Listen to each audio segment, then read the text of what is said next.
शंख पर, 16 शंख कोश पर हमारा सतलोक है। ये क्या कह रहे हैं? शंख शंखों कोश है तेरे पिया का देश। ये स्वर्गग्रह है यहाँ पर, और ये बात करे सतलोक की, शंख शंखों कोश बता रहे।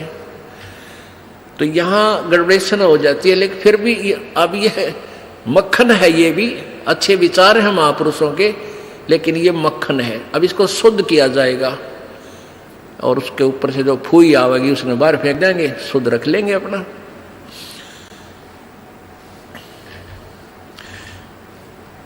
बिन सतगुर ना पाइए घर अपने कीरा बिल्कुल के, और संता शरण लाग के तू सुरत शब्द समा। अब ये राधा स्वामी पंथ में एक गाटा जोड़ रहे हैं, लोग सुरत शब्द का अभ्यास कर ले, सुरत शब्द का अभ्यास कर ले।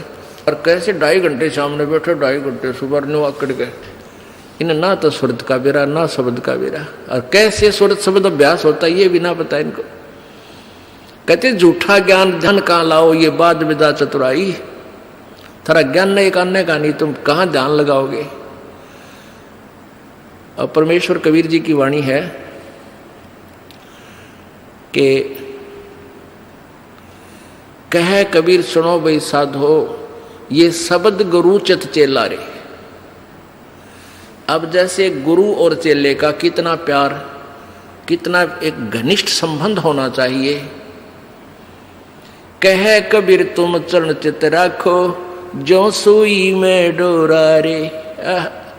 कितना बेस्ट उदाहरण दिया, एग्जाम्पल दिया भगवान ने कि गुरु और शिष्य का इतना लगाव, इतना अपनापन होना चाहिए। जैसे सुई में धागा डाल दे, वो लटकता है, सुई के साथ ही लटकता रहेगा, और नीचे मार देगा ऐठ, वो लकड़े को नहीं क्यों करेगी। तो ऐसे अपना लगाओ अपने सच्चे गुरु में इत लगा लो। तो ये हुआ गुरु शिष्य का प्रेम, गुरु शिष्य का जो आपस में संबंध। जब हम यहाँ से जाएंगे तो आपकी यहाँ से मृत्यु होगी, तो आपको गुरुजी ही इतना लगाव होना चाहिए गुरुदेव में कि हमने जो कुछ नहीं चाहिए, परमात्मा गुरुजी आज्ञा पाओ मेरे। तो वो फिर ऐसे आप सीधे वहीं पहुंच जाओगे जहां आशा था वासा हुई। तो अब जैसे गुरु और शिष्य का ऐसे लगाव होना चाहिए जो सुई में डोरा रे। तो ऐसे कहा कि फिर शब्द गुरु चित चेला रे। जो मंत्र गुरु जी ने आपको दे दिया वो तो तेरा शब्द, और इस चित्त ने, इस मन ने उस शब्द जो मंत्र दे रखा है उसका चेला बना दे। इस मन को उस मंत्र का, इस सुरत शब्द समावे।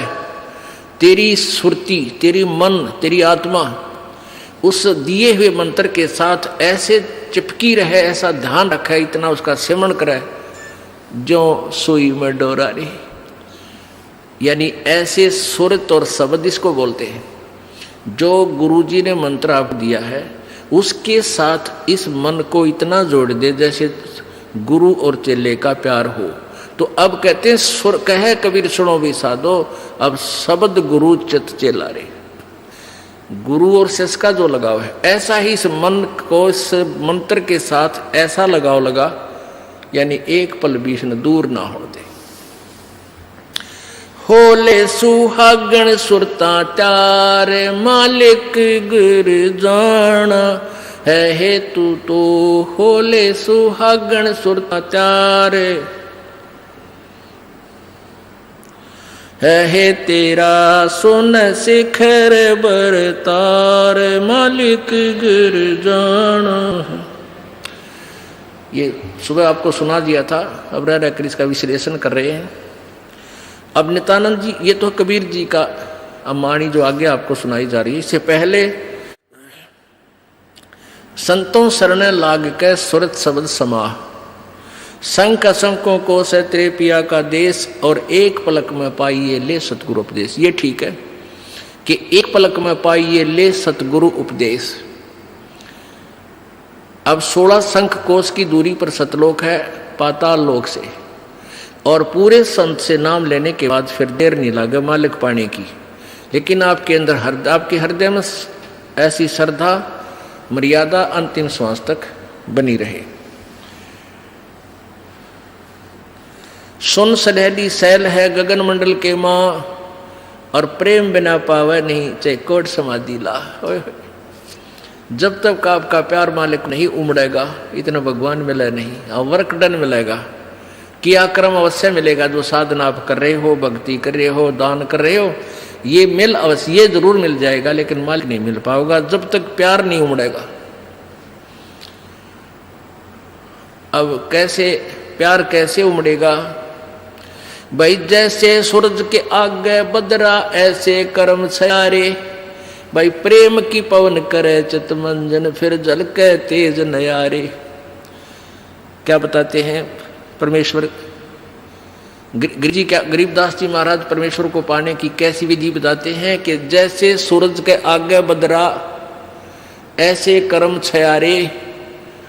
हमारे पाप कर्मों की छाया आत्मा और परमात्मा के बीच में ऐसे होगी जैसे सूरज के सामने घनघोर घटा छा जाती है। वो घटा, फिर वो बादल कैसे वहां से दूर होते हैं। तेज हवा चलती है तो बादलों को तितर बितर कर देती है, और सूर्य का प्रकाश फिर ज्यों का त्यों समक्ष होता है।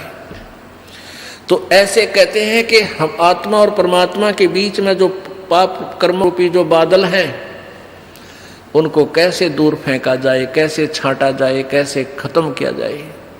जैसे सूरज के आगे बदरा ऐसे कर्म छयारे। प्रेम की पवन करे चितमंजन, झलक तेज नयारे।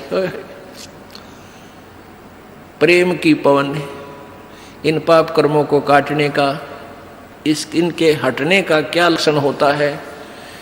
आपको यहाँ बुलाया जाता है, ज्ञान सुनाया जाता है, आप जी को मंत्र दिए जाते हैं, आप जी को प्रेरित करके आपके हाथों से 2 पैसे दान करवाए जाते हैं, दंडवत प्रणाम कराई जाती है।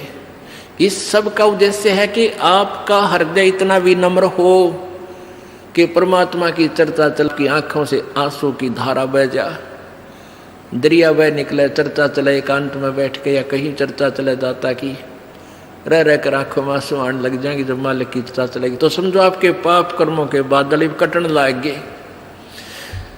जैसे सूरज के आगे बदरा ऐसे कर्म छयारे। ये प्रेम की पवन करे चितमंजन, फिर झलक तेज नयारे। तो यहां नित्यानंद जी भी इसी का समर्थन कर रहे हैं। सुन सलहली गैल है गगन मंडल के माँ, बिना प्रेम पावे नहीं चाहे करोड़ समाधि ला। और जब तक मालिक में प्यार नहीं होगा, उसकी चर्चा सुनते ही आत्मा में ये झड़ नहीं लगेगा आंसुओं का, तो तब तक बात काची रह रही है आपकी। लेकिन होगा, अभ्यास बढ़ाओ, मालिक की भक्ति करो, ज्ञान सुनो, और अवश्य होगा। यही प्रोसीजर है।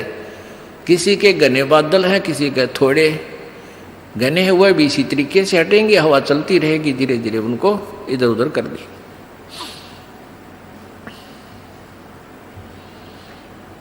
अब आपको बताया था कि जैसे नित्यानंद जी स्वर्ग सत्र के प्लेयर थे। अब जैसे डिस्ट्रिक्ट लेवल पर यानी जिला स्तर पर बच्चे खिलाड़ी खेल खेलते हैं, नियम वही होते हैं उनकी एक ही जैसे, और जो राज्य स्तर पर खेलते हैं उनके भी नियम वही होते हैं, लेकिन लाभ गणा होता है। और जो राष्ट्रीय स्तर पर खेलते हैं नियम उनके भी वही होते हैं, और जो इंटरनेशनल लेवल पर खेलते हैं नियम उनके भी वही होते हैं। तो नित्यानंद जी जो बता रहे हैं ये वही नियम वही है। अब क्या बताया उस परमात्मा की यहां जाने का? परमेश्वर क्या बताते हैं? होले सुहागण सुरता त्यार, तुझे माल्य के घर जाना है। अब सुहागण कौन है और पारी कौन है? जिन आत्माओं को पूर्ण परमात्मा संत से प्रभु का नाम नहीं मिला तो वो तो कंवारी है, और जिनको परमात्मा का नाम मिल गया उनकी सगाई होगी परमात्मा से। गुरु बिचौले ने उनकी सगाई करवा दी। अब जिनको परमात्मा का नाम मिल गया तो आपकी सगाई होगी उस मालिक से, पूर्ण परमात्मा से, और गुरु बिचौले ने आपका यू नाता जोड़ दिया। तो इसलिए कहा कि होले सुहागण सुरता त्यार। जो उपदेशी आत्माएं हैं वो सुहागण हैं, और जिन्हें नाम नहीं लिया है वो अभी कंवारी हैं। और जो सुहागण होगी, जिसकी सगाई हो जाएगी, तो वह इंतजार, वही आशा कर सकती है पिया के घर जाने की। कुंवारी का भी कोई ऊद सूद नहीं होती। लेकिन तरीका यही है पिया के घर जाने का, उनको भी सगाई करवानी पड़ेगी, नाम लेना पड़ेगा, गुरु बनाना पड़ेगा। तो उन सुहागन आत्माओं को, उपदेशी आत्माओं को परमात्मा कहते हैं होले सुहागन सुरता त्यार, तन मालिक के घर जाना है। अब तुझे वहां जाने का तेरा काम बन गया, यानी स्टार्ट हो गया ये प्रोसीजर। ब्याह भी होगा, सगाई हुई है तो ब्याह भी होगा, ब्याह होगा तो फिर सारा काम होगा, पति के घर भी जाएंगे। तो हम स्टार्ट कर चुके हैं, हमारा काम शुरू हो गया। फिर क्या बताते हैं, होली सुहागण सुरता त्यार, तुझे मालिक घर जाना है, तेरा सुन शिखर बरतार। सुन शिखर यानी शिखर माने चोटी में, सुन माने सब, जहां कोई और नहीं, केवल वही एक मालिक और उसका लोक है। सबसे टॉप मोस्ट प्लेस पे वहां तेरा पति, तेरा भरतार, तेरा मालिक है। सतलोक में सत्य पुरुष है। वहां क्या बताते हैं, रंग महल में रास बिलास अपार है, चलो सकी उस देश सुकंत हमार है। उस रंग महल में सारे ठाठ बाट हैं सतलोक के अंदर, और चलो सखी वहाँ अपना वो मालिक पति है, वो अपना कंत है, अपना प्रभु स्वामी मालिक है, उस लोक में चलो। नहले धोले ओढ़ पैर लेकर 16 सिंगार, आज नहीं ते तड़के परसों तेरे आवेंगे लड़ियार। अब नहाना क्या है, धोना क्या है, इस सत्संग रूपी दरिया में, गंगा में अपने अंतःकरण के मैल साफ करे।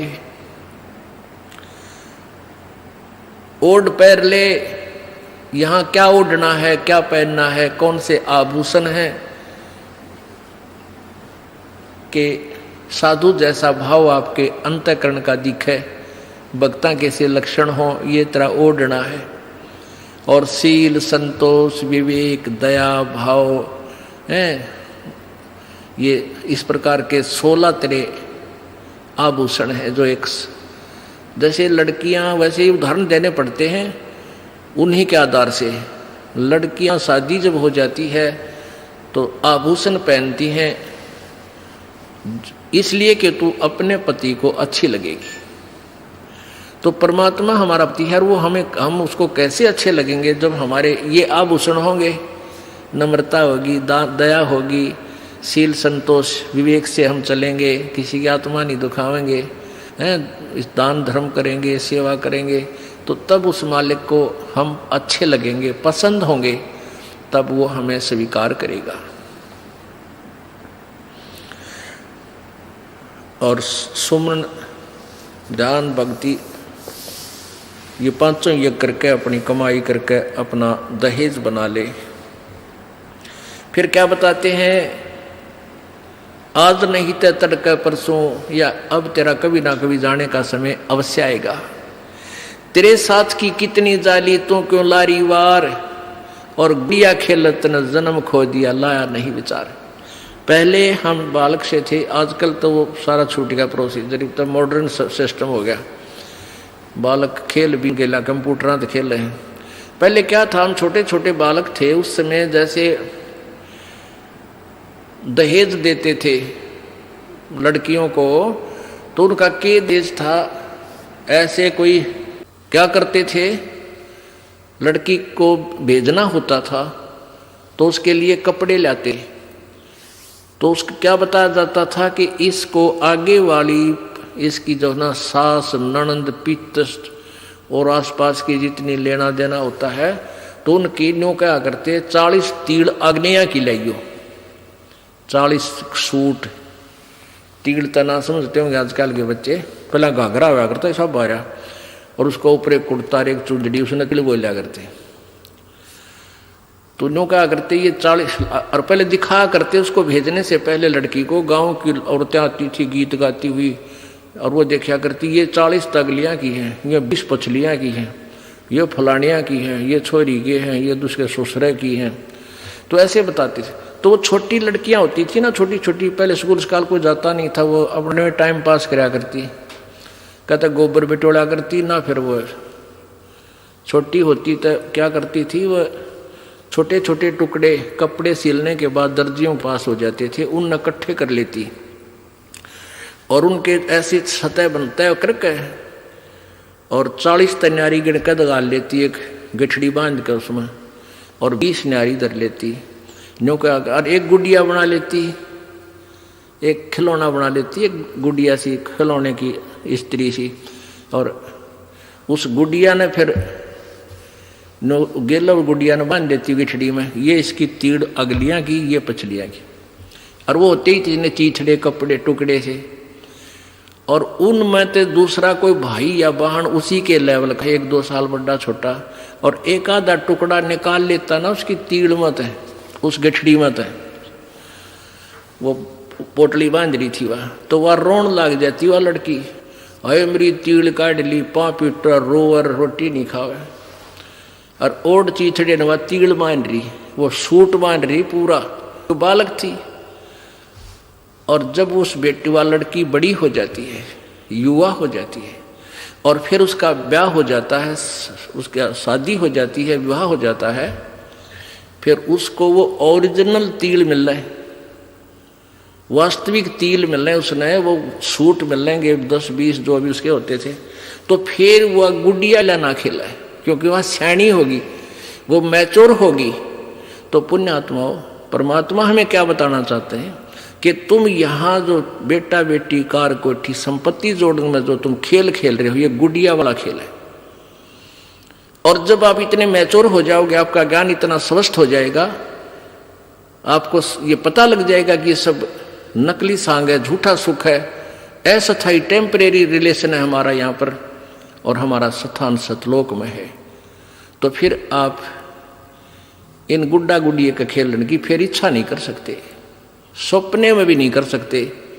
अब जवान लड़की जब उसका ब्याह हो गया और उसके बाद वो ओरिजिनल सूट उसने मिले हैं, फिर उसने वह खेल कर दिखा दे गुड़िया गिला, कदे नहीं खेल सकती। तो आपको जब ये रह कर ये ज्ञान इसलिए सुनाया जाता कि आपका इन गुड्डा गुड़िया के खेल से मन हट जा, आप इतने मैच्योर हो जाओ, आपको वास्तविकता का पता लग जावे।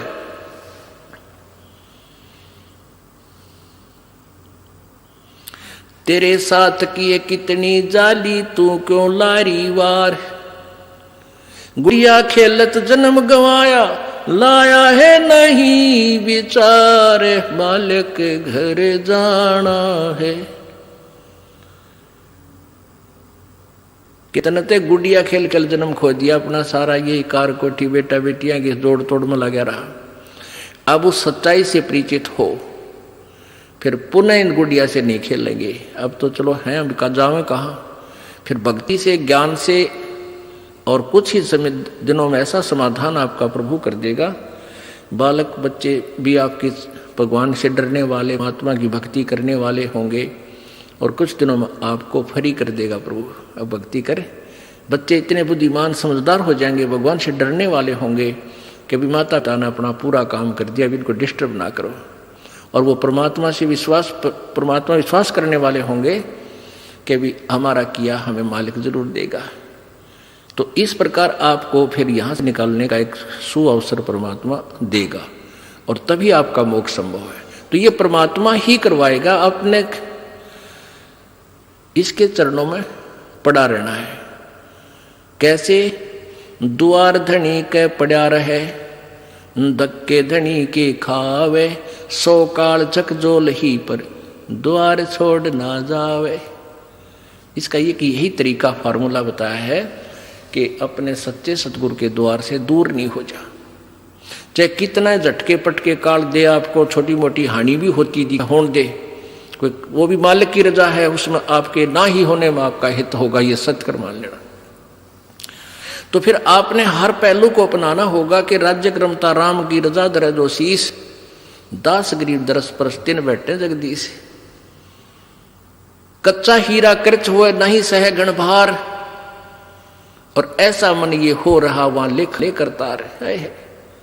एक हीरे की परख करने का क्या तरीका बताया है। एहरन के ऊपर एक लोहे का ऐसा थंब बसा हुआ धरती में गाड़ रखा हो, इतना ऊपर वो 8 बाई 8 इंच चौड़ा उसका ऊपर का सरफेस होता है, और ऊपर तक घन इतना बारा 2 दड़ी पक्के का लोहे का डंडे में पर, और उसको न्यू मारा करें। एहरन के ऊपर लोहे के उस एहरन पर रखकर लोहे के उस पटड़े से पर हीरा रख दिया जाता है, और ऊपर से घन ठोका जाता है, और हीरे का निशान भी नहीं होता, वो पक्का है। और जब वो कच्चा है तो क्रच हो जाएगा, उसमें निशान पड़ जाएगा, टूट फूट जाएगा। तो कहते परमात्मा तुम्हारा वहां ऐसे परीक्षा लेगा, आपको यहां से पार करने के लिए ऐसे घण मार के देखेगा। कच्चा हीरा क्रच हुए नहीं सह घण भार, नहीं सह घण मार, और ऐसा मन यू हो रहे जहां फिर लेखा ले करता रहे।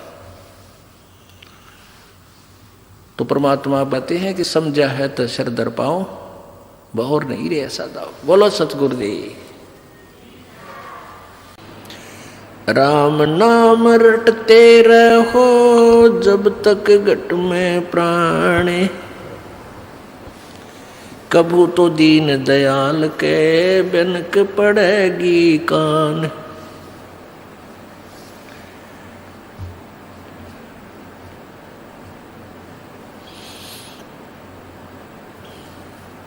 परम पिता परमात्मा पूर्ण ब्रह्म सर्व सृष्टि रचनहार कुल मालिक कबीर देव कबीर साहब कबीर अल्लाह, अल्लाहु अकबर, ये वही परमात्मा है जो बनारस में काशी में भारतवर्ष की पवित्र भूमि पर 120 वर्ष तक रह करके अपने तत्व ज्ञान का प्रचार किया, और एक जुलाहे की भूमिका की, और साथ में वो परमात्मा पूर्ण ब्रह्म है और एक तत्वदर्शी संत का रोल भी किया। यथार्थ ज्ञान का प्रचार करने के लिए वो परमेश्वर सतलोक से चल कर आते हैं अपने निज स्थान तक। वो परमात्मा हमें याद दिलाते हैं कि तुम यहाँ के रहने वाले नहीं हो, और तुम भूल चुके हो अपने निज स्थान को, जहाँ तुम रहते थे वहाँ तुम बहुत सुखी थे, या कोई सुख नाम की वस्तु तुम्हें नहीं है। प्रत्येक प्राणी सुख की खोज में लगा हुआ है। कोई तो जिसके संतान नहीं है वो सोचता है कि मेरा संतान हो जाए मैं सुखी हो जाऊंगा। जो निर्धन है वो सोचता है मैं धनवान हो जाऊं मैं सुखी हो जाऊंगा। कोई व्यक्ति है जिसके पास थोड़ा बहुत धन है वो सोचता है कि मैं कोई एमएलए मंत्री बन जाऊं मेरी मौज हो जाएगी। एमएलए मंत्री बनने के बाद उसकी नीयत बन जाती है कि मुख्यमंत्री बन जाऊं, शायद मेरी ठाठ हो जाएंगी, मौज हो जाएगी, सुख होगा। वहाँ भी उसको सुख नहीं। फिर उसकी नीयत बनती है कि प्रधानमंत्री बनूं, शायद तब मेरी मौज होएगी। लेकिन यह सुख नाम की चीज किसी को नहीं है। प्रत्येक प्राणी पीड़ित है। ऊपर से हमें ऐसा लगता है जैसे ये सुखी है, लेकिन अंदर से उसको घुन की तरह टेंशन खा रही होती है। अब सतलोक के जो हम जहाँ से हम आए थे उस स्थान का भेद हमारे को किसी ने नहीं दिया, क्योंकि काल भगवान जिसके लोक में हम फंसे पड़े हैं इसने हमें बंदी बना करके यहाँ रोक रखा है, हमारी दुर्गति कर रखी है।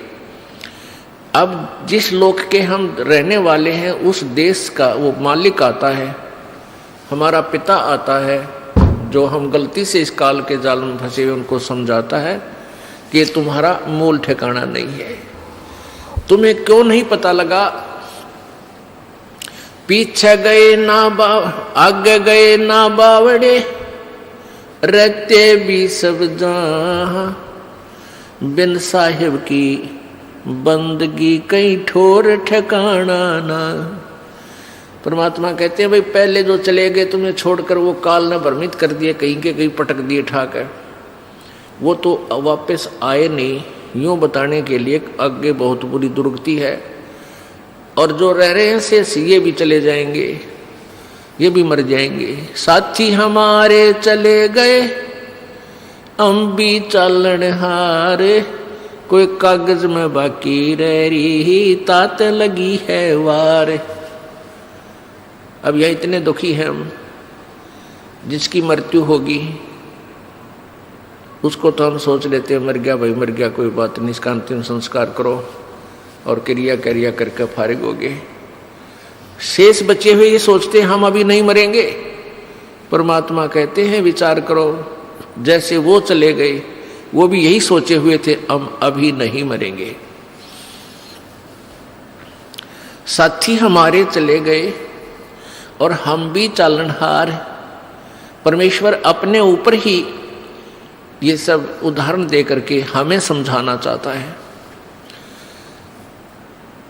और कोई कागज में बाकी रह रही तात लागरी वार, अभी तेरे सांस शेष हैं प्रभु के कागजों में, इसलिए तू शेष बचा है। जिस दिन वो कागज पूरे हो जाएंगे, 1 सेकंड ना घर वाले रखें और तो रखेगा कौन।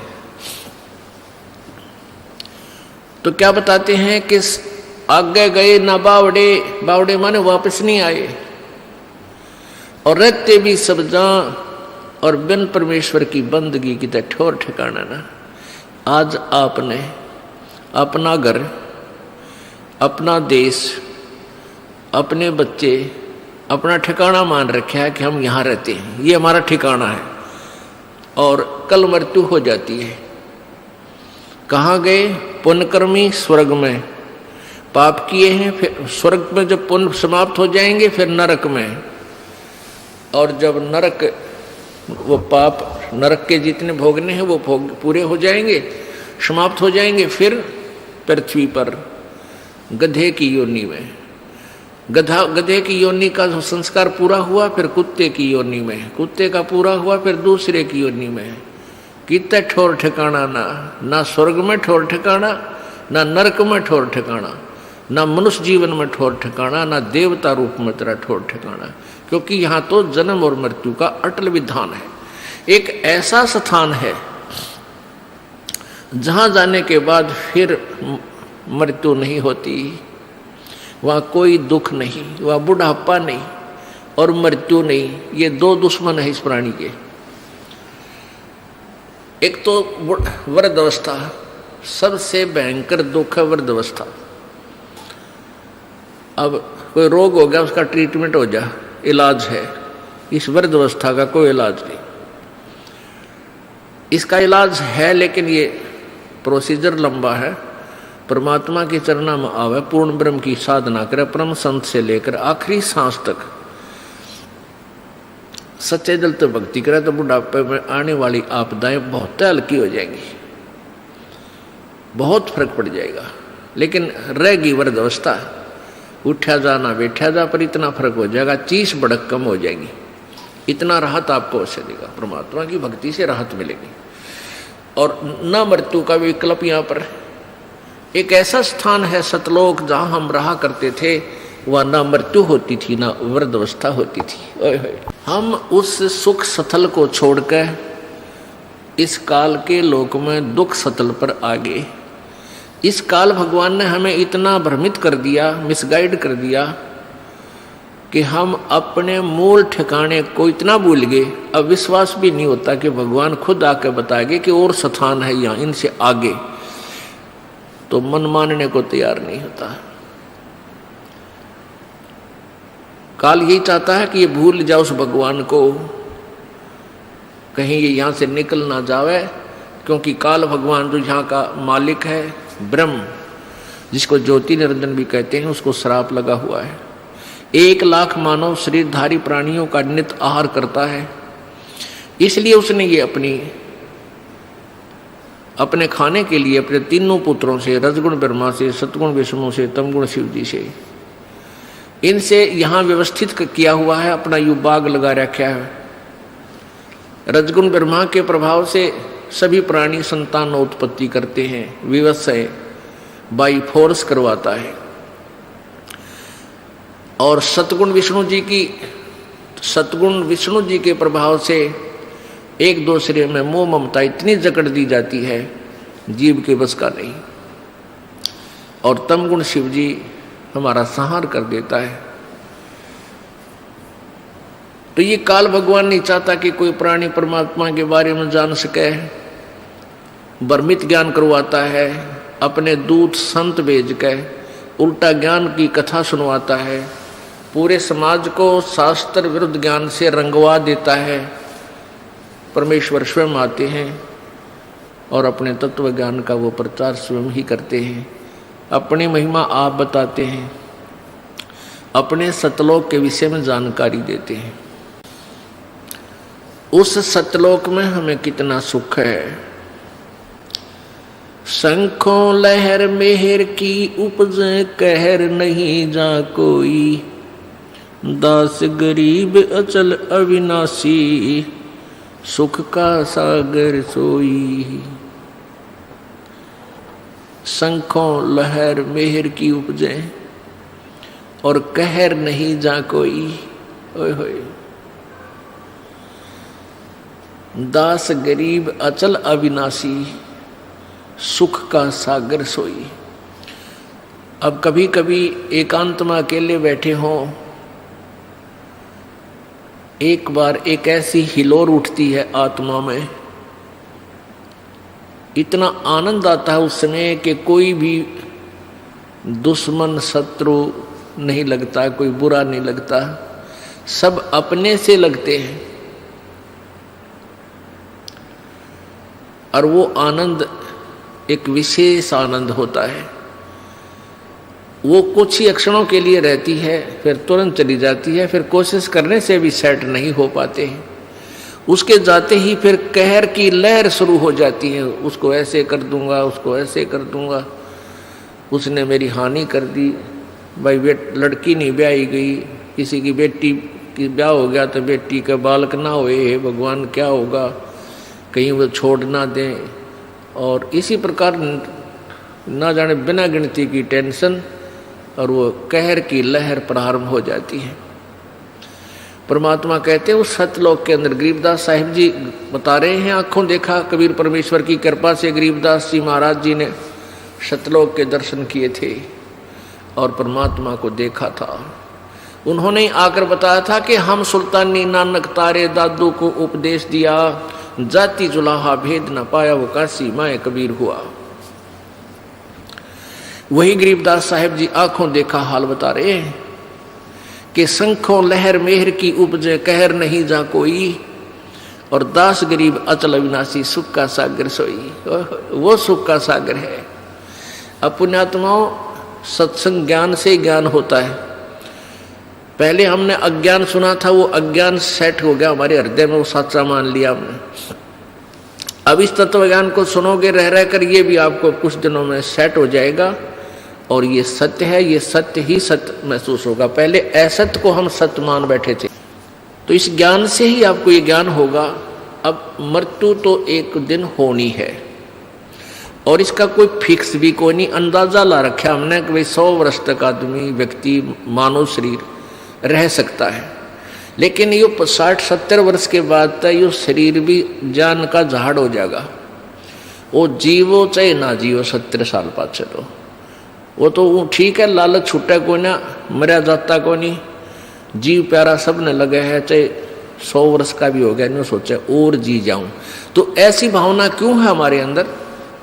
क्योंकि हम ऐसे लोक में रहा करते थे, वहां मृत्यु नहीं होती थी, और वो आत्मा को आज भी खटक रही है, भाई मरना नहीं चाहिए। हम सतलोक में रहते थे, वह मृत्यु नहीं होती थी। तो इसलिए अब भी इस आत्मा को न्यू लगा है, यो क्यों मर गए, हम क्यों मर रहे हैं, ये मरना नहीं चाहिए।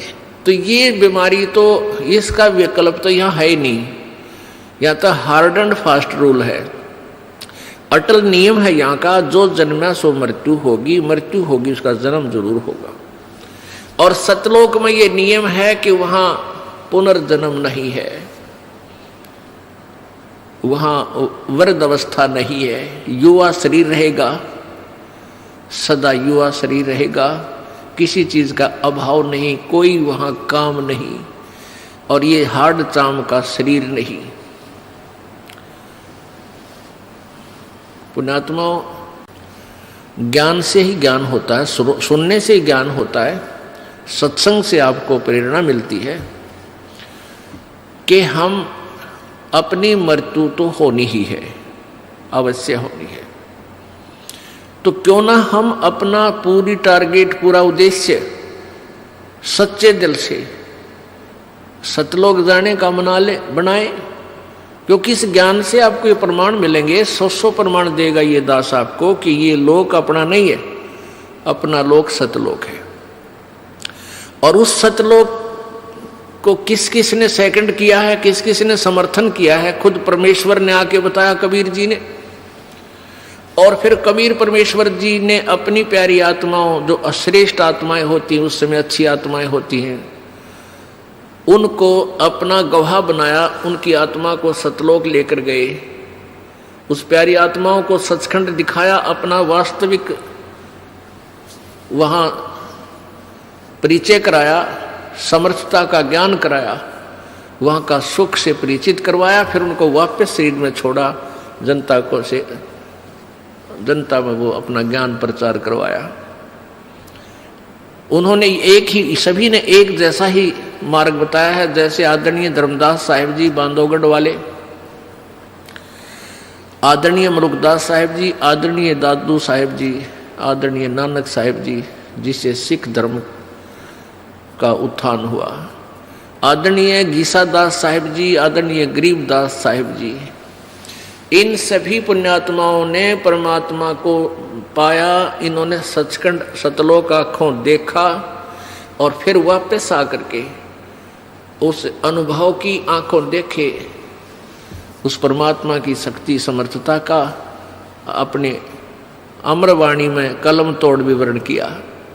हम देखा सो साच है और सकल प्रपंच, गरीबदास साहिब जी कहते हैं हमने जो देखा वो सत्य है, बाकी जो कह रहे हैं वो सब प्रपंच झूठ बोल रहे हैं। तो पुण्यात्माओं, क्या आवश्यकता थी उन महापुरुषों ने, नानक साहिब जी ने या गरीबदास साहिब जी ने सचखंड के बारे में डंडोरा पीटन की? यदि वो स्थान ना होता तो वो सत्य है। हमने अभी तक जो ज्ञान सुना था स्वर्ग तक, अब स्वर्ग से आगे हमारी बुद्धि काम करे नहीं थी। अब हमें ज्ञान हो गया, अब हम अपना तन मन धन से उस सतलोक में जाने का प्रयत्न करेंगे। पुण्यात्माओं, सु अवसर है। परमेश्वर ने काल से कहा था कि सतयुग में, काल ने कहा था परमेश्वर कबीर जी से कि 3 युगों में जीव आप कम ले जाना, और चौथा युग जब कलयुग आवे तब तो शरण जीव बहु जावे। ऐसा वचन हर मोय दीजै, तब गवन संसार ही कीजै। काल ने कहा था प्रभु 3 युगों में, सतयुग त्रेता द्वापर में, आप अधिक प्राणी सतलोक मत ले जाना, और चौथा युग जब कलयुग आएगा तब आप कितने ही प्राणियों को सतलोक ले जाना। तो परमात्मा ने कहा ठीक है तथास्तु। तो उस परमात्मा के उस वचन अनुसार, और काल ने भी अपने मुख से ही कह दिया कि कितने जीव ले जाना, लेकिन एक और प्रार्थना की थी कि जो आपके ज्ञान को स्वीकार करे आप, वो आपका, और जो आपके ज्ञान को स्वीकार नहीं करे, मेरे ज्ञान को स्वीकार करे, वो हमारा। आप उसको बाई फोर्स मत ले जाना, अपना ज्ञान दे करके अपना बनाना। तो इसलिए पुण्यात्माओं, अब जो परमात्मा की इस अमर वाणी पर जो विश्वास करेगा वो परमात्मा का हो जाएगा, और जो इस वाणी को नहीं समझेगा वो काल का है, वो काल का रहेगा। जैसे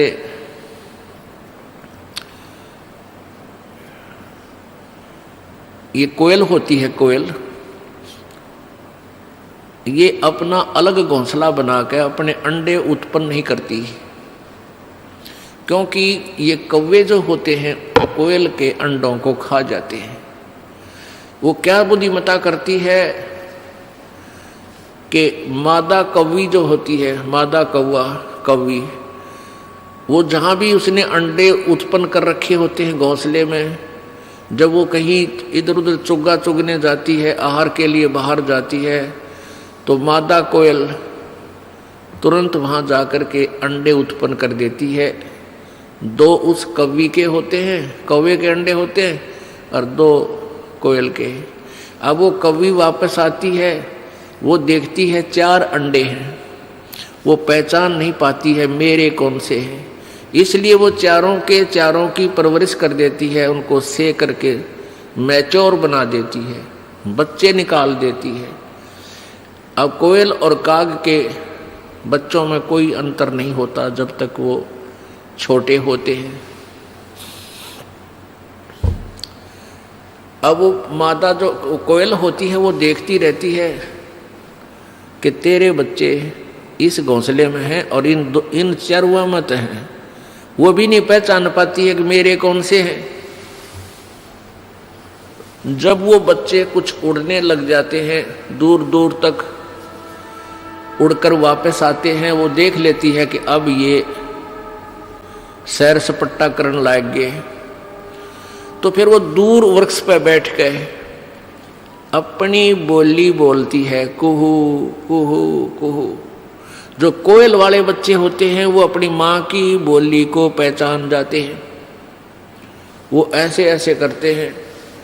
और कौवे वाले का बामा भी कोनी, वो तो बेड़ा के बीन बजाई जा रही है।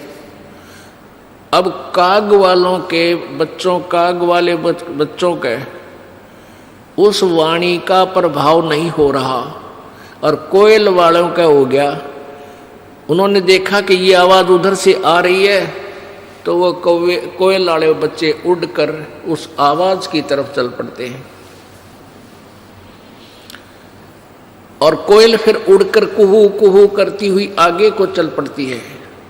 पीछे उसके पीछे कौवी भागती है कि मेरे बच्चे गए। अब पीछे से कौवी भी उड़ती है उस अपने बच्चों को के पीछे कि मेरे बच्चे गए। वो कोयल बोलती हुई दूर तक चली जाती है, वो बच्चे भी उस कोयल की आवाज़ सुनकर उसके पीछे पीछे दूर तक चले जाते हैं। वो कौवी वापस आ जाती है कि ये तो गए सो गए, कहीं उन मेरे दूसरे बच्चों को कोई हानि ना पहुंचा दे। वो पीछा छोड़ देती है और वापस आ जाती है। पुण्यात्माओं, इस परमेश्वर की वाणी को काग वाले यानी काल वाले नहीं समझेंगे। ये तो परमेश्वर के बच्चे, कोयल वाले बच्चे इसको तुरंत समझ जाएंगे। उनको अग्रम मग्रम नहीं हो सकती, क्योंकि इतने प्रमाण दास दे देगा, इस मन पापी को गुंजाइश नहीं रहेगी बकवाद करने की। और फिर भी नहीं कोई मानता है तो वो कोयल का नहीं, परमात्मा का नहीं, वो तो कौवे का है, काल के ही जाल में धक्के खान का है। शंखों लहर बिहर की उपजे और कहर नहीं जा कोई, दास गरीब अचल अविनाशी वह सुख का सागर सोई। गीता जी अध्याय नंबर 15 के श्लोक नंबर 1 से लेकर 4 में इनमें बताया गया है कि ये उल्टा लटका हुआ संसार रूपी वृक्ष है। ऊपर को मूल मालिक वो परम दिव्य पुरुष यानी परम अक्षर ब्रह्म, तो समझो इस संसार रूपी वृक्ष की मूल है। मूल माने जड़, और वृक्ष की जड़ें और तना, और नीचे को तीनों गुण रूपी शाखा हैं। 15वें अध्याय के प्रथम श्लोक में बताया है कि इस उल्टे लटके हुए संसार रूपी वृक्ष के पत्तों सहित और शाखा सहित ऊर्ध्व मूलम अधः शाखम, ऊपर को जड़ और नीचे को शाखा वाला ये संसार रूपी पीपल का वृक्ष जानो, और जो संत इसके सभी विभाग बता देगा, तना कौन है, डार कौन है, टहनी कौन भगवान है, शाखा कौन भगवान है, और पत्ते कौन है, यानी सभी पार्ट अलग अलग से विभाग बता दे, स वेदवित, वो वेद के तात्पर्य को जानने वाला है, अर्थात वो तत्वदर्शी संत है। गीता जी अध्याय नंबर 4 के श्लोक नंबर 32 में कहा है कि पहले जो 25 से लेकर 30 में जो क्रियाएं बताई हैं साधकों की, वो सभी साधक अपनी क्रियाओं को, अपनी साधना को पाप नाशक जानकर ही कर रहे हैं। लेकिन उस चौथे अध्याय के 32वें श्लोक में कहा है गीता जी में कि उस सच्चिदानंद घन की वाणी में ब्रह्मणे मुखे, अनुवादकर्ताओं ने ब्रह्मणे मुखे का अर्थ गलत किया है। इस दास के द्वारा किया हुआ अनुवाद गहरी नजर गीता में आप पढ़ सकते हो यथार्थ रूप में। सच्चिदानंद घन की वाणी, उन्होंने वेद की वाणी लिख दिया ब्रह्मणे मुखे। ब्रह्मणे माने वेद लिख दिया, नहीं, ब्रह्मणे माने सच्चिदानंद घन परमेश्वर यानी परम अक्षर ब्रह्म पूर्ण परमात्मा कबीर वाणी, कबीर जी की वाणी में विस्तार से कहे गए हैं। उनको चौथे अध्याय के 34वें श्लोक में कहा कि उस ज्ञान को जो परमेश्वर की वाणी में, जो गीता और वेदों से भिन्न है, एक्स्ट्रा है, अलग है, उस तत्व ज्ञान को तू तत्वदर्शी संतों के पास जाकर समझ, उनको दंडवत प्रणाम करने से और कपट छोड़ कर प्रसन्न करने से वो तत्वदर्शी संत आपको भेद बताएंगे। वो तत्वदर्शी संत कैसा होगा उसकी पहचान बताई है 15वें अध्याय के प्रथम श्लोक में, कि जो इस उल्टे लटके हुए संसार रूपी वृक्ष के सभी पार्ट बता दे न्यारे न्यारे। सवेदवित, वह वेद के तात्पर्य को जानने वाला, अर्थात वो तत्वदर्शी संत है। वो तत्वदर्शी संत की भूमिका परमेश्वर ने स्वयं ही की है। आप आरती, आप साजे, आप किंगर, आप बाजे, आप ताल, झांझ झनकारा, आप नचे आप देखना रहा। कह कबीर ऐसी आरती गाऊं, आपा मध्य आप समाऊं। वो परमात्मा ने स्वयं ही रोल किया है, स्वयं एक दास का रोल किया है, एक गरीब व्यक्ति बनकर। राम रटत दारिद्र भलो, टूटी घर की छान, वो सुंदर महल किस काम के जहाँ भक्ति नहीं भगवान। तो परमात्मा ने गरीब से गरीब, पुअर, निर्धन की भूमिका की कि कहीं कोई किसी का वहम रह जावे कि भाई परमात्मा प्राप्ति तो धनी लोग ही कर सकते हैं, क्योंकि वो भंडारे भी कर सकते हैं, वो धर्मशाला भी बनवा सकते हैं।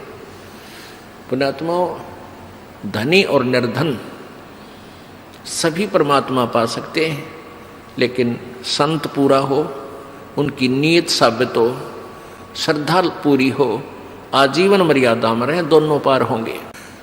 तो परमात्मा ने आप पे आके बताया अपना सारा ज्ञान, स्वयं एक गरीब बनकर कहा कि देखो मैं कितना गरीब हूँ, और जुलाहा जाति में, क्योंकि जब परमेश्वर आए ये छुआछूत की आग घनी लगी हुई थी, चरम सीमा प्रति छुआछूत इन शूद्र वर्ण के व्यक्तियों से ये ब्राह्मण लोग विशेषकर 10 कदम दूर रहा करते थे और कहते थे ये भक्ति के योग्य नहीं है। परमात्मा ने यही हमारी भ्रमणा तोड़ी थी कि परमात्मा की दृष्टि में सभी आत्मा एक हैं। ये वर्ण और जाति और धर्म तुम बना बैठे भगवान के दरबार में, ना वर्ण है, ना जाति है, ना कोई धर्म है, अलग से धर्म नहीं है, एक ही धर्म है, मानव धर्म। जिसके अंदर इंसानियत है वो धार्मिक व्यक्ति है, अन्यथा नहीं है। और स्वयं ही एक तत्वदर्शी संत की भूमिका की। उस समय के सभी विद्वानों को मालिक ने छक्के छुड़ा दिए थे, लेकिन वह कर्म ठोक मान्य नहीं।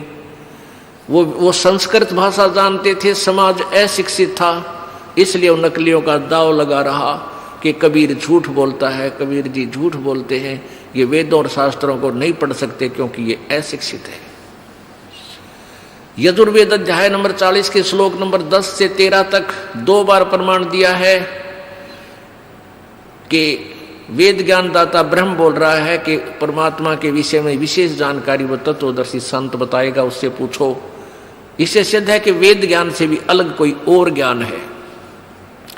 उसमें यह भी कहा है कि कोई तो जिसने अक्षर ज्ञान हो गया उसको विद्वान कह देते हैं, किसी ने MA BA कर ली, विद्वान कहला दिया किसी एक लैंग्वेज में या 2 लैंग्वेज में, और जो शिक्षित नहीं है उसको अविद्वान कह देते हो। नहीं, विद्वान और अविद्वान की परिभाषा भी वो तत्वदर्शी संत बता होगा। विद्वान किसे कहते? तो कबीर परमेश्वर जी विद्वान थे, वो संस्कृत की भाषा जानने वाले विद्वान कहलाते थे, वो विद्वान नहीं थे क्योंकि उनको अपने संत ग्रंथों का ज्ञान नहीं था, ना वो वेदों से परिचित थे, ना वो पुराणों से परिचित थे जिनकी ओट में डंडोरा पीटा करते। तो परमात्मा ने स्वयं ही आकर बताया, तत्व ज्ञान अपनी महिमा आप पर बताई। अक्षर पुरुष एक पेड़ है, निरंजन वा की डार, ये तीनों देवा शाखा है, भाई पात रूप संसार। परमेश्वर ने स्वयं आकर बताई अपनी महिमा, अपने द्वारा रची सृष्टि का ज्ञान वो स्वयं ही बताते हैं, और को नहीं मालूम बिल्कुल भी। ये अक्षर पुरुष एक पेड़ है, जो जमीन से बाहर नजर आता है उसको पेड़ बोलते हैं। ये समझो एक पेड़ है, जमीन से बाहर जो नजर आता है, दृष्टिगोचर हो रहा है, उसको पेड़ बोलते हैं। तो ये एक पेड़ है। परमात्मा ने क्या बताया है कि अक्षर पुरुष, ये अक्षर पुरुष तना जो है, ये तो तना है, और निरंजन ये ब्रह्म है, ज्योति निरंजन काल, ये अक्षर पुरुष, सर्वब्रह्म सर्वपुरुष या काल ब्रह्म, इसी को कहते हैं। अक्षर पुरुष एक पेड़ है, निरंजन ज्योति निरंजन भी इस ब्रह्म को बोलते हैं। निरंजन वाकी डार, और तीनों देवा शाखा है, भाई पात रूप संसार। अब क्या बता रहे हैं? परमात्मा ने पूरा विभाग बता दिया, और फिर ये जड़ जो बाहर गुप्त है, प्रोक्ष है जो भगवान, ये जड़ कौन है? ये पूर्ण ब्रह्म परमेश्वर परम अक्षर ब्रह्म है। अब दूसरे शब्दों में हम इसको ऐसे कह सकते हैं, ये पूर्ण ब्रह्म कबीर साहिब है, परम अक्षर ब्रह्म यही कहलाता है। ये संसार रूपी वृक्ष की मूल है, जड़ है। अब इस जड़ से खुराक चलती है, तना में आती है, तना से डार में, डार से टहनियों में, शाखाओं में, शाखाओं से फिर पत्तों में। हम यहाँ पात रूप संसार। अपने आत्मा, ये तत्वदर्शी संत की भूमिका, तत्वदर्शी संत की पहचान बता दी। परमेश्वर यानी गीता बता रही है, गीता जी में ये विवरण है कि तत्वदर्शी संत वो होगा, 15वें अध्याय के प्रथम श्लोक में गीता जी में, जो उल्टे लटके हुए संसार रूपी वृक्ष के पूरे विभागों सहित बता देगा, वो तत्वदर्शी संत है। अपने आत्मा, कई अनजान व्यक्ति क्या कहते हैं कि हमारे भक्तों को उल्हाना देते हैं कि तुम्हारे गुरुजी ब्रह्मा विष्णु महेश को सत्कार नहीं देते हैं, उनको छोटा बताते हैं, उनका पूजा को मना करते हैं। पुण्यात्माओं, जब तक वो ज्ञान नहीं सुनते तब तक कैसा बोल रहे हैं। जिस दिन इस ज्ञान से परिचित हो जाएंगे, ये दास क्या बताना चाहता है, दांतों तले उंगली दबाएंगे और पछताएंगे अपने उन बोले हुए वचनों पे। एक भक्त आया, 15 दिन पहले की बात है कि जी मैं ब्रह्मा विष्णु महेश का कट्टर पुजारी था, विष्णु और शिव का। आपके विषय में एक भक्त ने बताया तो मुझे बहुत बुरा लगा। आपका एक चैनल के ऊपर इस प्रोग्राम मैंने देखा, आप जो बताने लगे तो मैंने आपको बहुत बुरा भला कहा, बहुत गालियां दी, लेकिन फिर भी मैं जल भुनकर भी सुनता रहा तो मेरी चौंध टूट गई। मेरा मोतियाबिंद का ऑपरेशन हो गया, मैं अक्षमा याचना करता हूँ। मैंने ऐसे परम संत को और कुछ शब्द बोल दिए, क्या मेरा उद्धार हो सकता है? तो पुण्यात्माओं, परमेश्वर कबीर जी कहते हैं कि पूत पिता से बेमुख होई, तो भी पिता जान मर्द हुई कि पिता से बच्चा जैसे शराब पी रखी किसी लड़के ने, और पिताजी समझाने की चेष्टा करता, उसको बुरा भी बोल देता है, उसके ऊपर हाथ भी उठा देता है कि उस शराबी ने बेरा नहीं बोली पूछने तू कहाँ के बोल रहा है। तो जब उसके शराब नशा उतर जाता है, पिताजी फिर भी उसको सीने से लगाता, उसको अपना बेटा बुरा नहीं लगता, उसको ना बेटी बुरी लगती। तो ऐसे ही आप इस चीज़ से परिचित नहीं हो, इस दास को ये ज्ञान हो गया कि आप दो नहीं हो, ना आप अलग नहीं हो, ना हिंदू अलग है, ना मुसलमान अलग है, ना सिख अलग है, ना ईसाई अलग है। आपका कोई शत्रु नहीं है, काल ने हमें शत्रु बना रखा आपस में विभाग करके। ये यही चाहता है कि डिवाइड एंड रूल, इनकी आपस में दुर्गति होती रहे, ये भगवान से भूल जाएं और उस अज्ञान आधार पर एक दूसरे के साथ लट्ठम लट्ठा रहे। लेकिन परमात्मा का ज्ञान ये सब अंधेरा हटा देगा और फिर हम पहचानेंगे हम कौन है, कहाँ से आए। बहुत आंखों में पानी आ गया उस बच्चे के, युवा लड़का था, 25-26 वर्ष का, 30 का होगा, और कहे जी बन क्या मेरी सचमुच अक्षमा होगी, माँ बेटा हो गया, आप भक्ति कर, कोई दिक्कत नहीं। आइए अब हम उन श्रद्धालुओं के अनुभव जानते हैं जो जगत गुरु तत्वदर्शी संत रामपाल जी महाराज जी से दीक्षा प्राप्त कर चुके हैं तथा उनके द्वारा बताए गए भक्ति मार्ग पर चल रहे हैं। जी नमस्कार। नमस्कार जी सर जी। सर क्या नाम है आपका? राजेंद्र सिंह जादौन, बठिंडा, पंजाब से। सर संत रामपाल जी महाराज जी से कब जुड़े आप? 10/8/2014 को जुड़े थे। सर संत रामपाल जी महाराज जी से जुड़ने से पहले आपने क्या भक्ति साधनाएं की? सर 1997 से जब से वैवाहिक जीवन प्रारंभ किया था तब से और 2014 तक हमारे घर में प्रेत बाधाएं थी और बालाजी की भक्ति किया करते थे, मेहंदीपुर बालाजी की। मेहंदीपुर बालाजी में ही बच्चों का मुंडन करवाया और प्रेत स्वयं घर में आके बोला करता था, और वो प्रेत को बोलते बोलते उसका तांत्रिकों से निवारण करवाया पर हो नहीं पाया। और उसके बाद में राजस्थान नोखा के अंदर कोई मेहंदीपुर बालाजी का भगत था, तो उसने कुछ कार्रवाई करके दी थी भी आप घर ले जाओ और ये शांत हो जाएगा प्रेत। मेरे घर पे आने से पहले प्रेत ने कह दिया था कि जो तू करवा के लाया है ना, उसके करवाने से कोई तेरे को लाभ नहीं होगा। और मेरा हाथ पकड़ा, बाजू पकड़ा और मंदिर के अंदर ले गया जहाँ मंदिर बनाया हुआ था, और उस प्रेत ने अपनी छाती पे जो बालाजी का स्वरूप था मेहंदीपुर बालाजी का तोड़ के फेंक दिया था। कहता जिसकी तू भक्ति कर रहा है ना, मैं इससे भी तकड़ा हूँ। उस दिन मेरे को यह पता लगा कि इस संसार के अंदर इन देवी देवताओं से कोई ऊपर शक्ति है, या तो शैतान है या कोई और है परमात्मा। तो सर पहले क्या क्या भक्ति साधनाएं आपने की? इससे पहले हमने हनुमानगढ़ संगरिया में मुसलमानों के जो अपने पीर खाने होते हैं वहाँ भी गए थे, और वहाँ भी कोई लाभ नहीं हुआ। पैसे देते गए लेकिन लाभ नहीं हुआ। मोड़ मंडी पंजाब में यहाँ भी गए थे, वहाँ भी कोई लाभ नहीं हुआ। उत्तर प्रदेश सिकंदर राव में भी गए, वहाँ भी कोई लाभ नहीं हुआ। सर जब आप पहले ही इतनी सारी भक्ति साधनाएं कर रहे थे तो फिर आप संत रामपाल जी महाराज जी की शरण में क्यों गए? क्या ऐसा कारण बना कि आपको संत रामपाल जी महाराज जी की शरण ग्रहण करनी पड़ी? सर जी इससे पहले हमें संत रामपाल जी के नाम का भी नहीं पता था। संत रामपाल जी के शिष्य एक दिन कॉलोनी में आए और दरवाज़ा खटकाया, सुबह का 8 बजे का टाइम था। उनका नाम था विपन जी। तो उन्होंने ज्ञान गंगा बुक दी, उसमें झगड़ा हो रहा था हमारे घर के अंदर। तो हमने कहा बाबाओं के चक्कर में हम बर्बाद हैं, हम विश्वास नहीं करते। वो बोले सर जी लो ये 10 रुपये ज्ञान गंगा बुक है। तो मैंने कहा चलो कोई आया होगा दे देते हैं 10 रुपये। 10 रुपये दे के और ज्ञान गंगा बुक मैंने बेड पे रख दी और मैं गाड़ी लेकर गुजरात चला गया। जब मैं गुजरात से वापस आया 10 दिन के अंदर, तो हमारी जो पत्नी है हमारी, उसने ज्ञान गंगा को बुक को कंप्लीट पढ़ दिया और शास्त्रों से मिलान भी कर दिया। मिलान करने के बाद में तो आशाराम जी की भक्ति हुआ करती थी हमारे 2007 से 14 तक, 7 साल तक।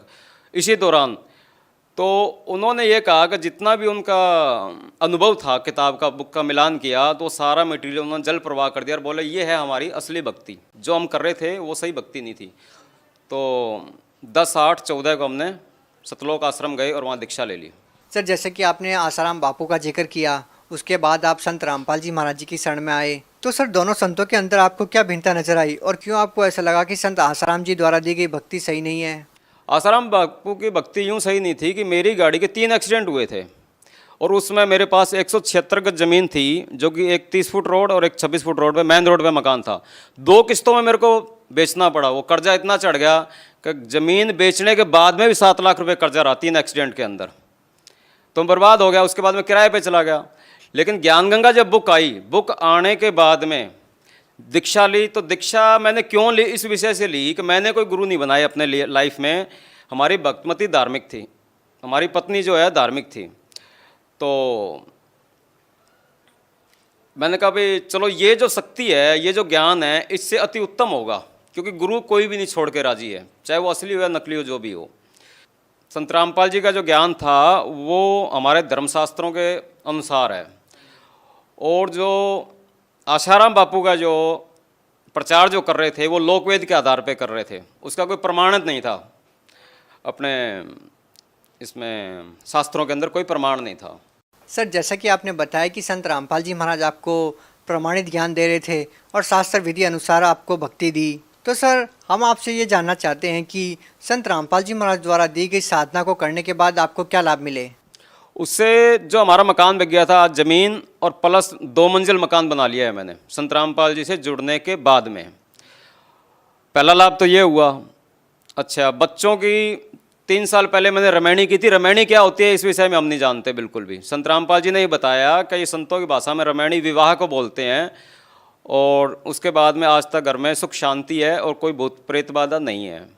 दूसरा लाभ ये हुआ कि मुक्तसर से जलालाबाद हाईवे के अंदर मेरी गाड़ी पकड़ी गई थी 26 जुलाई 2018, जो पिछला प्रकट दिवस आया था, उससे 2 दिन पहले।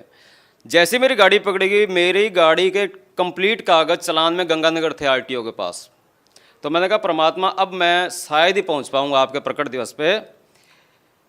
तो एकदम आवाज़ आई कि गाड़ी वाले का सिफारिश आ गई है। मैंने कहा यहाँ जंगल में किसकी आवाज़ आ रही है? तो संत रामपाल जी स्वयं स्कूटर पे आए और सीधा आरटीओ के पास गए। उससे 1 मिनट बात की, तब तक गनमैन मेरे पास आ चुका था कि भाई क्या लोड है? मैंने कहा जी कॉटन लोड है, हरियाणा से आ रहे हैं, पंजाब जा रहे हैं। कहता भाई कागज़ और गाड़ी के कागज़ और इसके डॉक्यूमेंट्स, क्या नाम है, माल के लेके आ जा भी फटाफट, चालान काटना है तेरा। तो मैं ये देख रहा था, संत रामपाल जी स्वयं आए, आरटीओ से 1 मिनट बात की, और उतनी देर में बस पास 2 गाड़ियाँ बीच में थी, तीसरी गाड़ी आरटीओ की खड़ी थी, तो मेरे पास आ गए। तो मैं अभी सीट पे बैठा, मैंने कहा ये कैसे हो रहा है? उसमें मैं यही देख रहा था कि परमात्मा तो कहते हैं भी संत रामपाल जी जेल में है, लेकिन वो यहाँ कैसे हैं? इसको देखने के बाद में मेरा दिमाग काम करना ही बंद कर दिया था, रुक गया था। मैंने कहा ऐसे कैसे हो सकता है? तो उसके बाद आके परमात्मा ने, संत रामपाल जी ने बोला उससे गनमैन से, भी जाने दे रहे गाड़ी को, क्यों रोक रखा है इसको, बात हो गई है। और इतनी कहने के बाद में मैं भी सीट पे बैठा हूँ, गाड़ी स्टार्ट है, और उसका जो गनमैन है वो नीचे खड़ा है मेरे बगल में, कह रहा है कागज़ लेके आ जा। तो वो गनमैन भी कहता है भी वापस चला जाता है आरटीओ की तरफ, और संत रामपाल जी मुक्तसर की साइड में चले जाते हैं अंधेरे में, क्योंकि 4 बजे का वक्त था, अंधेरा था उस समय। तो वहाँ जो गनमैन था वो आरटीओ के पास गया, उससे बात हुई, और बात करके वो बोला भी गाड़ी को जाने दो। सबसे दूसरा लाभ मेरे को ये हुआ। तीसरा ये हुआ कि जो कर्जे के बाद में जो मैंने ज़मीन बना ली, मकान भी बना लिया, तो आज उसमें प्लस 5-7 लाख का प्रॉपर्टी प्लस हो गई है, पहले काम माइनस में थी। तीसरा लाभ ये है जी, मेरी कमर में बहुत बड़ा दर्द भी नहीं था, एक तरह का जैसे हड्डी टूट जाती है, रीढ़ की हड्डी, उस हिसाब से था। तो मेरे से चला भी नहीं जा रहा था, अंग भी नहीं हिल रहे थे उस समय। ये हनुमानगढ़ राजस्थान की बात है, अभी कोई 6 तारीख की बात है, इस प्रकट दिवस पे। तो मैंने कहा परमात्मा ये भी दया हो गई आपकी, अब दास क्या करेगा कि बच्चे छोटे हैं तो गाड़ी नहीं चलाएंगे, नहीं उनको कोई ऐसा ट्रेनिंग दे रखी है मैंने बच्चों को। तो मैंने कहा अब गाड़ी को कबाड़ियों को बेच देंगे और घर पे जाके भक्ति करेंगे, आराम से साधना करेंगे। बढ़िया हो गया। तो उसके 3-4 घंटे के बाद ही मेरे धीरे धीरे वो शरीर सही स्वस्थ हो गया, और आज मैं बिल्कुल स्वस्थ हूँ। किसी डॉक्टर से 1 रुपये की भी दवाई नहीं ली मैंने।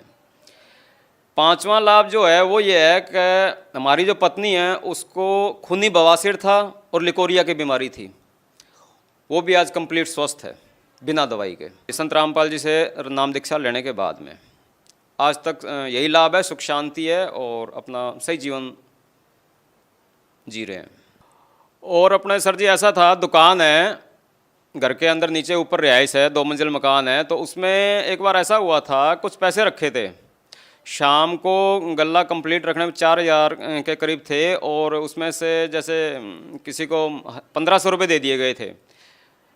1500 रुपये देने के बाद में जब बेटा आया तो उसने कहा भी इसमें पैसे किसने दिए हैं? तो हमने कहा जी हमने दिया 1500 रुपये। कहता 1500 रुपये दिए, लेकिन जितने में रख के गया था ये तो उतना ही है, ये पैसे कहाँ से बढ़ गए? तो सबसे बड़ा लाभ तो ये हुआ जी 1500 रुपये वो हमारे बढ़ गए थे। और दूसरा, एक बार गंगानगर के अंदर डीजल चोरी हो गया था हमारा। डीजल चोरी हुआ तो बेटे ने बोला कि पापा जी डीजल चोरी हो गया। मैंने कहा चलो जो ले जाएगा उसके कर्म फोड़ेगा, हमारा क्या चोरी हुआ है। तो उसी डीजल में इतनी बरकत हुई कि जितना डीजल मेरा था, कम से कम समझो आप 50 लीटर डीजल मेरा चोरी हुआ था, 3.5-4 की एवरेज है उसकी। तो 300 किलोमीटर गाड़ी शेष डीजल में उतनी एवरेज बढ़ाई थी या परमात्मा ने बंदी छोड़ने डीजल बढ़ाया था, वो तो मालिक की लीला मालिक ही जानते, लेकिन हमारा कोई नुकसान नहीं हुआ था। ये 2 लाभ हमारे को विशेष हुए हैं। सर जैसा कि अभी आपने रामायणी का जिक्र किया, बच्चों की जब आपने शादी की उस विवाह को आपने रामायणी बताया।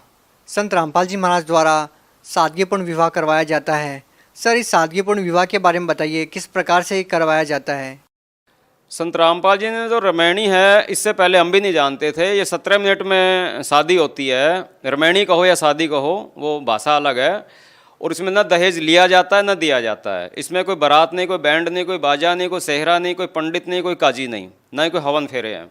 सिंपल तरीके से जाओ और अपना 17 मिनट में गुरु जी का एक बनाया हुआ मतलब रामायणी है, वो 17 मिनट में पढ़ दिया जाता है। और परमात्मा को, संत रामपाल जी को साक्षी मान के और अपना जीवन बच्चे स्टार्ट कर लेते हैं। सर आपने बताया कि संत रामपाल जी महाराज जी के शरण में जाने के बाद इतने सारे लाभ आपको मिले। सर आज वो संत जेल में है, उनके ऊपर देशद्रोह जैसे आरोप लगे हैं। सर क्या कहना चाहेंगे आप? संत रामपाल जी जेल में हैं, ये सब जान रहे हैं, तो फिर वो कौन थे जो गाड़ी छुड़वाने के लिए आए हुए थे? पहले तो उसकी इंक्वायरी कर लो आप, उससे आपको क्लियर हो जाएगा कि 26 जून 2018 में जो आए थे, फिर वो कौन थे?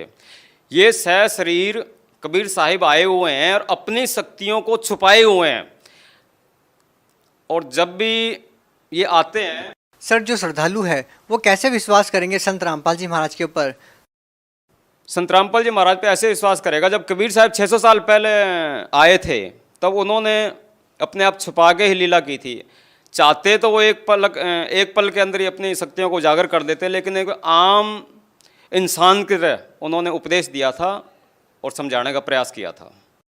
सर जैसा कि संत रामपाल जी महाराज जी जेल के अंदर है, सर उसके बावजूद भी उनके अनुयायियों की संख्या लगातार बढ़ती जा रही है। सर इसके पीछे क्या कारण है, जबकि संत रामपाल जी महाराज तो जेल में हैं? संत रामपाल जी जो भक्ति साधना के जो सही मंत्र दे रहे हैं, उन मंत्रों में ही इतनी शक्ति है और वो प्रमाणित हैं। और वो प्रमाणित कैसे हैं कि जैसे जो प्रमाणित संत हमारे आए थे, गरीबदास जी महाराज हैं और संत रामपाल जी हैं, मीराबाई हैं, नानक साहब हैं, इन्होंने यही मंत्र जाप किया था, वहाँ से वो प्रमाणित हो जाते हैं। और इन मंत्रों की शक्तियों से ही हमें पूरा लाभ हो रहा है। सर जो लोग आज भी संत रामपाल जी महाराज जी से जुड़ना चाहते हैं, वो उनसे नाम दीक्षा कैसे प्राप्त कर सकते हैं? अभी जो साधना चैनल पे जो टीवी पे जो सत्संग आता है 7:30 से 8:30 बजे तक, उस पर पीली पट्टी चलती है। पीली पट्टी पे सब नंबर दिए हुए हैं, वहाँ पे कॉल करो और घर घर हर भगत पूरे मतलब भारतवर्ष में फैले हुए हैं। और इसके प्लस ऐसी व्यवस्था बना दी गई है कि जगह जगह आश्रम है और वहाँ टीवी चैनल के प्रचार के माध्यम से अपने जुड़ सकते हैं। जी धन्यवाद। सत साहिब जी, सत साहिब।